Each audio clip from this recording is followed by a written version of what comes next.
ജയ് ശ്രീ കൃഷ്ണ സുഹൃത്തുക്കളെ, ഇപ്പോൾ മലയാളം നമ്മൾ പറയുന്നുണ്ട്. അപ്പോൾ ഈ ഭാഷ പറഞ്ഞ നല്ലൊരു സുഖമുള്ള ഭാഷയാണ്, കേൾക്കാനും ഒരു സുഖമാണ്.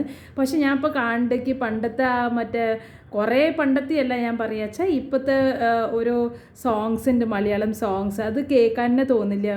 മുമ്പത്തൊക്കെ ഈ 90s ഒരു സോങ്സ് ഉണ്ടായിരുന്നില്ലേ, കളിയാട്ടത്തിലത്തെ, പിന്നെ എന്താ ദേശാടനം, കളിയാട്ടം, പിന്നെ ഈ പുഴയും കടന്ന്, എത്ര നല്ല നല്ല പാട്ടുകൾ. അതിലൊക്കെ മലയാളം കേൾക്കണം.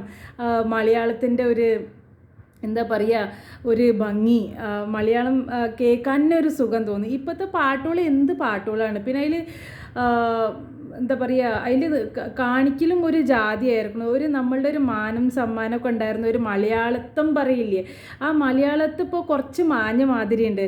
എല്ലാവർക്കും കുറച്ച് വെസ്റ്റേൺ ടച്ചായ മാതിരിയുണ്ട്. എല്ലാവർക്കും വെസ്റ്റേൺ ആണ് ഇപ്പോൾ എല്ലാം ഇഷ്ടം. ഒന്നിലോ വെസ്റ്റേൺ ആവാനാണ് ഇഷ്ടം, അല്ലെങ്കിൽ കുറച്ചൊക്കെ ബോളിവുഡിൻ്റെ കോപ്പി, കുറച്ചൊക്കെ ഹിന്ദി മിക്സ് ആക്കുക, കുറച്ചൊക്കെ ഇംഗ്ലീഷ് മിക്സ് ആക്കുക, വേഷം അങ്ങനെ ആയിരിക്കണം. നമ്മളുടെ നാട്ടിലത്തെ ആ ട്രഡീഷൻ പറഞ്ഞാൽ അതൊക്കെ കുറേ മാഞ്ഞു പോയ മാതിരി. ഇങ്ങനെ ഓണാഘോഷത്തിനൊക്കെ ആൾക്കാർ എടുക്കും, വെറും അത് ഓണത്തിന് വേണ്ടിയിട്ട് മാത്രം. അതിലും എത്ര മോഡേണായിട്ട് എല്ലാതും കാട്ടുന്നത്. ഇത് ശരിക്കുള്ള ആ മലയാളത്വം, ആ മലയാളം മണ്ണത്തിൻ്റെ ആ സുഗന്ധമില്ല, ആ പാട്ടിൽ തന്നെ വരൽ തുടങ്ങും. നമ്മളുടെ ആ ഭാഷയിൽ നമ്മൾ വർത്താനം പറയുന്ന ആ ധ്വനിയിൽ തന്നെ നമ്മളുടെ ആ മണം നമുക്ക് എവിടെ ഇരുന്നാലും അത് കേൾക്കാൻ സാധിക്കും. പക്ഷെ ഇപ്പോൾ എന്തോ ഒരു മലയാളത്തിൽ എന്തോ ഒരു മിക്സായ മാതിരി, ഒരു സുഖമില്ലാത്ത മാതിരി. നിങ്ങൾക്ക് മനസ്സിലാവും ഞാൻ എന്താ പറയണതെന്ന്.